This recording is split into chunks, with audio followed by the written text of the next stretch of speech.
നമസ്കാരം. Doctor Niranjana for the right ഗൈഡൻസിലേക്ക് ഏവർക്കും സ്വാഗതം. ഇന്നത്തെ വീഡിയോ സ്റ്റാർട്ട് ചെയ്യുന്നതിന് മുമ്പായി എനിക്കൊരു ചെറിയ റിക്വസ്റ്റ് ഉണ്ട്. എന്നെ ഒരുപാട് പേർക്ക് വിളിച്ചിട്ട് കിട്ടുന്നില്ല, കുറേ തവണ വിളിച്ചിട്ടാണ് കോണ്ടാക്ട് ചെയ്യാൻ സാധിക്കുന്നതെന്ന് അറിയാൻ കഴിഞ്ഞു. അത് മറ്റൊന്നും കൊണ്ടുമല്ല, നിങ്ങൾ വിളിക്കുന്ന സമയത്ത് ചിലപ്പോൾ ഞാൻ കൺസൾട്ടേഷനിലോ ഹീലിങ്ങിലോ അല്ലെങ്കിൽ ക്ലാസ് എടുത്തുകൊണ്ടിരിക്കുകയൊക്കെ ആയിരിക്കും. അതുകൊണ്ടാണ് ആ സമയത്ത് വിളിച്ച കോൾ എടുക്കാൻ സാധിക്കാത്തത്. അങ്ങനെയുള്ളവർ ജസ്റ്റ് എനിക്കൊന്ന് ടെക്സ്റ്റ് ചെയ്തിടുക. ഞാൻ ഫ്രീ ആവുന്നതിനനുസരിച്ച് ഇപ്പോൾ 1-2 ദിവസം ഒന്ന് താമസിച്ചാലും ഞാൻ റിപ്ലൈ തരും. അതുമാത്രമല്ല, ഇപ്പം IBC ചാനൽ തമിഴിൽ പുതിയ ഇൻ്റർവ്യൂസ് പൊക്കോണ്ടിരിക്കുകയാണ് എൻ്റെ. അപ്പോൾ അതിലും ഞാൻ കുറച്ച് തിരക്കാണ്, കുറേ കോഴ്സൊക്കെ അവിടുന്ന് വരുന്നു. അപ്പം ഇതെല്ലാം കൂടി മാനേജ് ചെയ്യുന്നതിൻ്റെ ഒരു ടൈറ്റ് ഷെഡ്യൂളിലാണ് ഇപ്പോൾ പൊക്കോണ്ടിരിക്കുന്നത്. അതുകൊണ്ടാണ് പലർക്കും വിളിച്ചിട്ട് കിട്ടാത്തത്. അപ്പോൾ എന്തായാലും ടെക്സ്റ്റ് ചെയ്തൊന്നിടുക. ഞാൻ ഫ്രീ ആവുന്നതിനനുസരിച്ച് എന്തായാലും ഡെഫിനറ്റ്ലി ഞാനത് മെസ്സേജസ് റിപ്ലൈ തരുന്നതായിരിക്കും. ഇനി നമുക്ക് ഇന്നത്തെ ടോപ്പിക്കിലേക്ക് കടക്കാം. എനിക്ക് കുറേ ക്വസ്റ്റ്യൻസ് വന്നു എൻ്റെ സ്പിരിച്വൽ അവേക്കനിങ്ങിനെ കുറിച്ചിട്ടും അതിൻ്റെ എക്സ്പീരിയൻസ്, ചെറുപ്പക്കാലം മുതലേ എനിക്ക് സ്പിരിച്വാലിറ്റിയിൽ ഇൻട്രസ്റ്റ് ഉണ്ടായിരുന്നോ, അങ്ങനെ കുറേ ക്വസ്റ്റ്യൻസ്. അപ്പം ഇന്നത്തെ വീഡിയോയിൽ എൻ്റെ ആ ഒരു സ്പിരിച്വൽ അവേക്കനിങ് എക്സ്പീരിയൻസ് നിങ്ങളോട് ഷെയർ ചെയ്യാം എന്ന് കരുതുന്നു. എനിക്ക് ആദ്യം തന്നെ സ്പിരിച്വൽ അവേക്കനിങ്ങിനെ കുറിച്ച് പറയുന്നതിനേക്കാൾ മുമ്പ് എന്താണ് ആദ്യം സംഭവിച്ചതെന്ന് പറയാം. എനിക്ക് സ്പിരിച്വൽ അവേക്കനിങ് അല്ല ആദ്യം സംഭവിക്കുന്നത്, സ്പിരിച്വൽ അവയർനെസ് ആണ്. അത് സ്പിരിച്വൽ അവയർനെസ് എന്ന് പറഞ്ഞു കഴിഞ്ഞാൽ ഞാൻ ചെറുപ്പം മുതൽ കണ്ടു വളർന്ന ഒരു സ്പിരിച്വാലിറ്റി അല്ലെങ്കിൽ സ്പിരിച്വൽ കൺസെപ്റ്റ് എനിക്ക് പാടെ മാറി. അതായത് റേക്കി ലൈഫിലേക്ക് വരുന്നത് എനിക്കൊരു 33 വയസ്സ് ഉള്ള സമയത്താണ്. അപ്പോൾ ആ ഒരു 33 വർഷം ഞാൻ കണ്ടിരുന്ന സ്പിരിച്വാലിറ്റി എന്ന് പറയുന്നത് നമ്മൾ ഒരു ഡ്രസ് കോഡൊക്കെ ഇട്ട് അല്ലെങ്കിൽ ഒരു കാവി ഉടുത്തോ വൈറ്റ് കളർ ഡ്രസ്സോ അല്ലെങ്കിൽ കുറെ രുദ്രാക്ഷം മാല അങ്ങനെയൊക്കെ പ്രീസ്റ്റ് ആയിട്ടൊക്കെയുള്ള ആൾക്കാരെ ആണ് ഞാൻ സ്പിരിച്വൽ പേഴ്സൺ ആയിട്ടും അവര് ചെയ്യുന്ന കാര്യങ്ങളെയാണ് സ്പിരിച്വാലിറ്റി ആയിട്ടും കണ്ടിരുന്നത്. പക്ഷെ എനിക്കൊരു സ്പിരിച്വൽ അവയർനെസ് വന്നപ്പം മനസ്സിലായൊരു കാര്യം, ഇതൊന്നുമല്ല സ്പിരിച്വാലിറ്റി. എൻ്റെ ഒരു അവയർനെസ് അതായിരുന്നു. അതായത് അവർ ചെയ്യുന്നത് തെറ്റാണെന്നോ സ്പിരിച്വാലിറ്റി അല്ല എന്നല്ല പറയുന്നത്, പക്ഷെ നമ്മൾ കണ്ടുവരുന്ന കാഴ്ചപ്പാട് ഒരു ഡ്രസ് കോഡിന്റെയോ അല്ലെങ്കിൽ ഒരു മതത്തിന്റെയോ പേരിലുള്ളതല്ല സ്പിരിച്വാലിറ്റി. ഞാൻ മനസ്സിലാക്കിയ സ്പിരിച്വാലിറ്റി മതം റിലേറ്റഡ് അല്ല. ഏതൊരു സാധാരണ മനുഷ്യനും ഒരു സ്പിരിച്വൽ പേഴ്സൺ ആവാൻ സാധിക്കും. അതിന് പ്രത്യേകിച്ച് ഒരു നിറത്തിൻ്റെയോ വസ്ത്രധാരണത്തിൻ്റെയോ ഭക്ഷണ രീതിയുടെയോ ഒരു ആവശ്യമുള്ളതായിട്ട് എനിക്ക് തോന്നിയിട്ടില്ല. അത് അവനവനിൽ തന്നെ ഉണ്ടാവുന്ന ഒരു തിരിച്ചറിവാണ് ഈ സ്പിരിച്വാലിറ്റി എന്ന് പറയുന്നത്. നമ്മൾ എന്താണ്, നമ്മൾ എന്തിനാണ് ഈ ജന്മം എടുത്തത്, അല്ലെങ്കിൽ എന്താണ് ഈ യൂണിവേഴ്സ്, നമ്മുടെ ഉള്ളിൽ എന്താണ്, നമ്മുടെ സ്പിരിച്വൽ അവേക്കനിങ് ഒക്കെ സംഭവിക്കുന്ന അവിടെയാണ്. നമ്മൾ എന്താണ് എന്ന് തിരിച്ചറിയുമ്പോൾ തന്നെ നമ്മുടെ ഉള്ളിലുള്ള സ്പിരിച്വൽ അവേക്കനിങ്സ് സംഭവിച്ചിരിക്കും. അതൊരു സ്പാർക്ക് പോലെയാണ്. അപ്പം എനിക്ക് ആദ്യം ഉണ്ടായത് സ്പിരിച്വൽ അവയർനെസ് ആണ്. ഞാൻ ഇത്രയും കാലം കണ്ടു വളർന്ന ചുറ്റുപാടുകളിൽ കണ്ടു വളർന്ന ഒന്നും തന്നെയല്ല ഒരു റിയൽ സ്പിരിച്വാലിറ്റി. അതൊരു സാധാരണ മനുഷ്യന്റെ ഉള്ളിൽ സംഭവിക്കുന്ന ഒന്നാണെന്നാണ് എനിക്ക് ആദ്യം ഒരു തിരിച്ചറിവുണ്ടായത്. പിന്നീട് സ്പിരിച്വൽ അവേക്കനിങ് സംഭവിക്കുന്നത്, അത് കൃത്യമായി പറഞ്ഞു കഴിഞ്ഞാൽ 2023 ഡിസംബർ 10 ഞാൻ റേക്കിയുടെ ടീച്ചർഷിപ്പ് എടുക്കുന്നത്. അന്നാണ് ആ അറ്റ്യൂൺമെന്റ് ദീക്ഷ ലഭിച്ച ദിവസമാണ് സ്പിരിച്വൽ അവേക്കനിങ് എനിക്ക് സംഭവിക്കുന്നത്. അപ്പൊ ഈ സ്പിരിച്വൽ അവേക്കനിങ്ങിനൊക്കെ മുമ്പ് തന്നെ എനിക്ക് തോന്നുന്നു എനിക്കൊരു 6th സ്റ്റാൻഡേർഡ് ആയപ്പോൾ തൊട്ടേ എനിക്കൊരു സ്പിരിച്വൽ അവയർനെസ് സംഭവിച്ചിട്ടുണ്ട്. പക്ഷെ ഞാനത് തിരിച്ചറിഞ്ഞിട്ടില്ല. അത് ഇന്ന് ഞാൻ തിരിഞ്ഞു നോക്കുമ്പോൾ എനിക്ക് മനസ്സിലാവുന്നത് ഞാൻ 6ാം ക്ലാസ് തൊട്ട് പഠിച്ചിരുന്നത് എൻ്റെ വീടിനടുത്തുനിന്ന് കുറെ അധികം ദൂരെയുള്ള ഒരു സ്കൂളിലായിരുന്നു. അപ്പം സ്ഥിരമായിട്ട് സ്കൂൾ ബസ്സിനാണ് പോയിക്കൊണ്ടിരുന്നത്. അപ്പൊ ഒരു സ്ഥലത്ത് എത്തുമ്പം കുട്ടികളെയൊക്കെ എടുത്തിട്ട് ആ ബസ് തിരിച്ച് റിട്ടേൺ എടുക്കുന്ന ഒരു സമയത്ത് ഒരു 2-3 മിനിറ്റ് അവിടെ സ്റ്റോപ്പ് ചെയ്യും. അപ്പൊ നേരത്തെ സ്കൂൾ ബസ്സിൽ കയറിയിരിക്കുന്നതുകൊണ്ട് സൈഡ് സീറ്റിലാണ് എപ്പോഴും കിട്ടുക. അപ്പൊ അവിടെ ആ സൈഡില് ഒരു നാൽക്കവലയാണ്. അപ്പൊ അവിടെ ഒരു ഗുരുമന്ദിരമുണ്ട്. അപ്പൊ ഇത് മതം റിലേറ്റഡ് ആയിട്ടല്ല പറയുന്നത്, ഞാൻ എൻ്റെ ഒരു എക്സ്പീരിയൻസ് ആട്ടോ പറയാം. അവിടെ ഒരു ഗുരുമന്ദിരമുണ്ട്. അതിന്റെ മുകളിൽ ഇങ്ങനെ എഴുതി വെക്കുമല്ലോ, ഒരു ജാതി, ഒരു മതം, ഒരു ദൈവം, മതം ഏതായാലും മനുഷ്യൻ നന്നായാൽ മതി. അപ്പൊ ഈ 6th സ്റ്റാൻഡേർഡ് തൊട്ടിട്ട് രാവിലെയും വൈകിട്ടും ഈ സ്കൂൾ ബസ്സിൽ പോകുമ്പോൾ 10ാം ക്ലാസ് വരെ ഞാൻ ഇത് ഡെയിലി വായിക്കും. അപ്പൊ ഇത് ആരും എനിക്ക് പറഞ്ഞു തന്നതല്ല. അതിന്റെ ശരിക്കുമുള്ള സത്യം അല്ലെങ്കിൽ അതിനകത്ത് അടങ്ങിയിരിക്കുന്ന സത്വം എന്താണെന്ന് എനിക്ക് അറിയില്ല.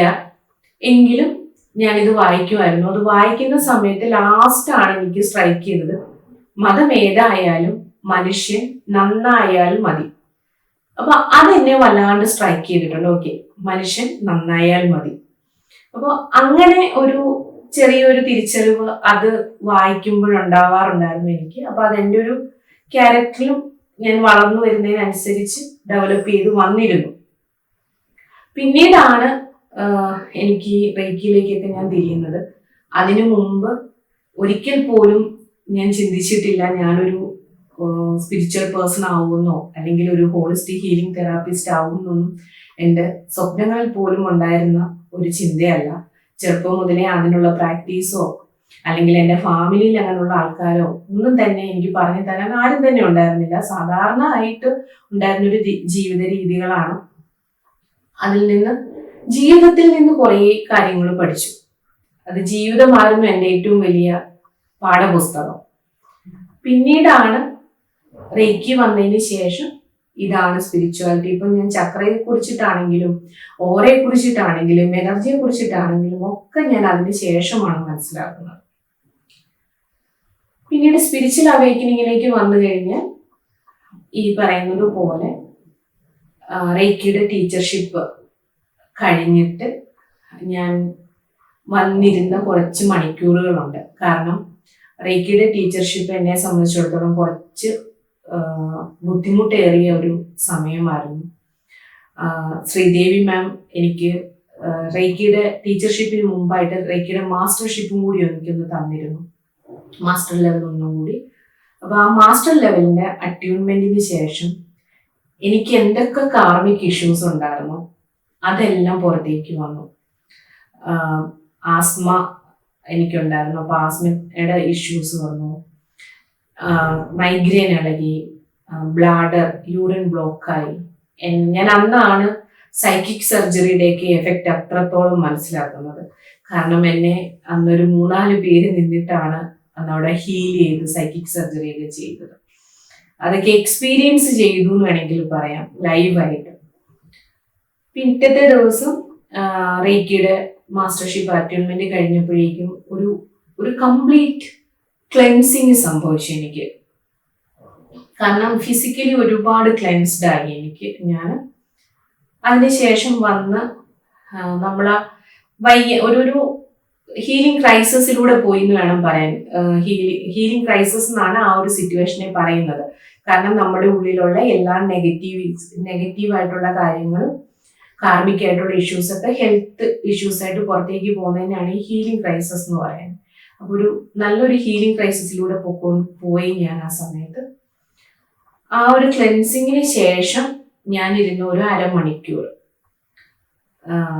അറ്റൈൻമെന്റിന് ശേഷം ഞാൻ ഒരു അരമണിക്കൂർ പോയി ഇങ്ങനെ കട്ടിലിൽ കിടന്ന സമയത്ത് കുറേ കഴിഞ്ഞപ്പോൾ ഞാൻ കംപ്ലീറ്റ് ബ്ലാങ്ക് ആയി എന്ന് വേണം പറയാം. ഇതെന്റെ ഒരു എക്സ്പീരിയൻസ് ആണ്. എല്ലാവർക്കും ഇതുപോലെ ആവുന്നില്ല. പക്ഷെ എനിക്ക് സംഭവിച്ചത് ഞാൻ കംപ്ലീറ്റ് ബ്ലാങ്ക് ആയിപ്പോയി. അതായത് എനിക്ക് എൻ്റെ ബോഡി അവിടെ ഉണ്ടെന്ന് തിരിച്ചറിയാൻ കഴിയുന്നില്ല. ചുറ്റും കറുപ്പ് മാത്രം, വേറെ ഒന്നുമില്ല.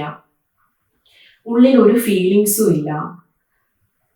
ലൈറ്റ് എന്ന് വെച്ച് കഴിഞ്ഞാൽ ഫെദറിനേക്കാൾ ലൈറ്റ് ആയിട്ടുള്ള ഒരു സിറ്റുവേഷൻ, ഒന്നിനോടും ഒരു മെറ്റീരിയലിസ്റ്റിക് ആയിട്ട്, അതായിരിക്കും റിയൽ ആയിട്ടുള്ള ഒരു വേർഡ്, ഒരു മെറ്റീരിയലിസ്റ്റിക് തിങ്സിനോടും ഒരു ഇഷ്ടമോ അല്ലെങ്കിൽ ഉള്ളൊരു അഫെക്ഷനോ ഒന്നും ഇല്ല അവിടെ.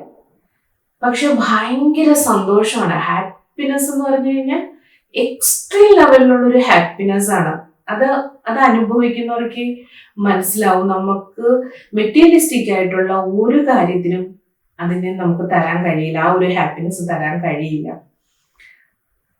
ആ ഒരു എക്സ്ട്രീം ലെവലില് ഫെദർലെസ് ആയ ഒരു തൂവലിനേക്കാൾ വെയിറ്റ് കുറഞ്ഞ് ഇങ്ങനെ നമ്മുടെ ബോഡിയൊക്കെ പോവാ, ഒരു സ്റ്റിൽനെസ്, അതിനെയാണ് നമ്മൾ ഈ പറയുന്ന പരമാനന്ദം, ബ്ലിസ്ഫുൾനെസ് എന്നൊക്കെ പറയും. ഭയങ്കര സന്തോഷമാണ്, ഹാപ്പിനെസ് ആണ് എക്സ്ട്രീം ലെവലിലുള്ളത്.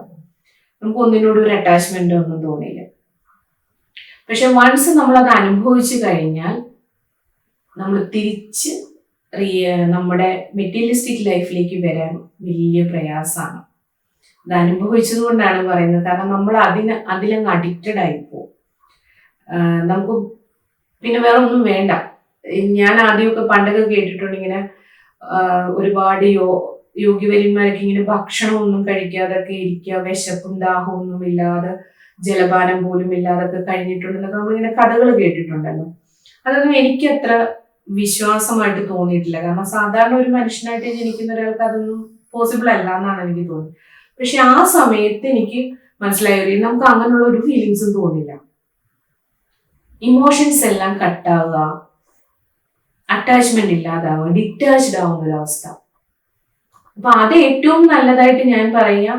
നമുക്ക് ഫാമിലി അറ്റാച്ച്മെന്റും റെസ്പോൺസിബിലിറ്റീസും ഒന്നും ഇല്ലാത്ത ആൾക്കാർക്കാണെങ്കിൽ അത് ഓക്കെയാണ്.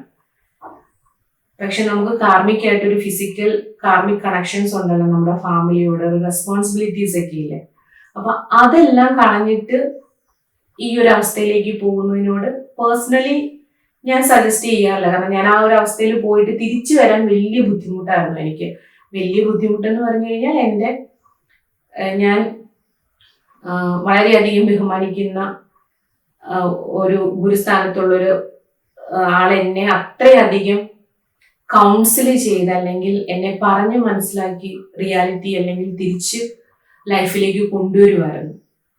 കാരണം എനിക്ക് ആ കാർമികമായിട്ടുള്ള എല്ലാ കാര്യങ്ങളിൽ നിന്നും ഞാൻ ഡിറ്റാച്ച്ഡ് ആയി. പക്ഷെ റെസ്പോൺസിബിലിറ്റീസ് ഇവിടെ കിടക്കല്ലേ.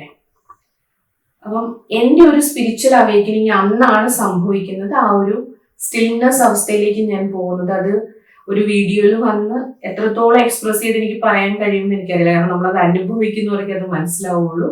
അത്രയും എക്സ്ട്രീം ലെവലിലുള്ള ഒരു എക്സ്പീരിയൻസ് ആണത്. പിന്നെ ഞാൻ മനസ്സിലാക്കിയ ഒരു കാര്യമാണ്, അതിനുശേഷമാണ് ഞാനായിട്ട് പ്രത്യേകിച്ച് എൻ്റെ ഈഗോ കട്ടാവണം, സെൽഫിഷ്നെസ് കട്ടാവണം എന്നൊന്നും ഞാൻ മെഡിറ്റേഷൻ ഒന്നും ചെയ്തിട്ടില്ല. പക്ഷെ നമ്മൾ റേക്കി പഠിക്കുമ്പോൾ പറയും, ഒരു സ്പിരിച്വൽ ടീച്ചർ എന്ന് പറയുന്നത് സ്പിരിച്വൽ ഈഗോ കട്ടായ ഒരാളായിരിക്കണം, സെൽഫിഷ്നെസ് ഉണ്ടാവാൻ പാടില്ല എന്നൊക്കെ നമ്മൾ പഠിക്കുന്നതാണ്. പക്ഷെ ഞാൻ അതിനായിട്ട് പ്രത്യേകിച്ച് പ്രാക്ടീസ് ഒന്നും ചെയ്തില്ലെങ്കിലും പിന്നീട് എനിക്ക് മനസ്സിലായി എനിക്ക് അതൊക്കെ പയ്യെ കട്ടായി പോയി എന്നുള്ളത്. പിന്നീട് എന്നിലുള്ളതാണ് നിന്നിലുള്ളതും എന്നുള്ളൊരു വലിയ തിരിച്ചറിവും അവിടെ സംഭവിച്ചു. കാരണം യൂണിവേഴ്സ് എന്താണെന്നും എന്താണ് യൂണിവേഴ്സിന്റെ നമുക്ക് ഇപ്പം നമ്മളെല്ലാവരും യൂണിവേഴ്സിന്റെ ഒരു ഭാഗമാണ്. ഓരോ സോളും യൂണിവേഴ്സിൽ നിന്ന് വന്നു, അവരോരോ പർപ്പസ് ചെയ്യുന്നു. അവരുടെ ലൈഫ് പർപ്പസ് കഴിഞ്ഞ് അവർ തിരിച്ച് യൂണിവേഴ്സിലേക്ക് തന്നെയാണ് തിരിച്ചു പോകുന്നതും. ഞാൻ എന്ന ഭാവത്തിൽ നിന്ന് നമ്മളെല്ലാം ഒന്നാണെന്നുള്ളൊരു തിരിച്ചറിവാണ് എനിക്ക് ആ ഒരു സ്പിരിച്വൽ അവേക്കനിങ്ങിലൂടെ കിട്ടിയത്. ഇതാണ് എൻ്റെ ഒരു സ്പിരിച്വൽ അവേക്കനിങ് എക്സ്പീരിയൻസ്.